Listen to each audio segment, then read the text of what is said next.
భక్తి యాత్ర అలాగే ఉంటుంది నంది.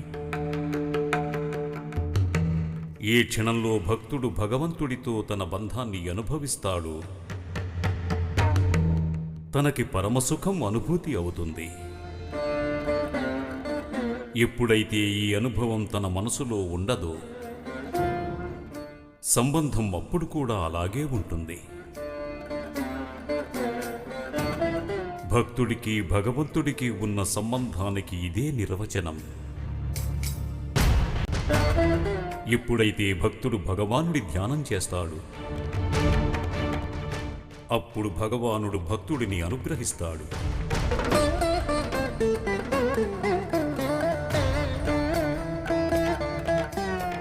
ఏ క్షణంలోనైనా భక్తుడు భగవానుడి ధ్యానం చేయకపోయినా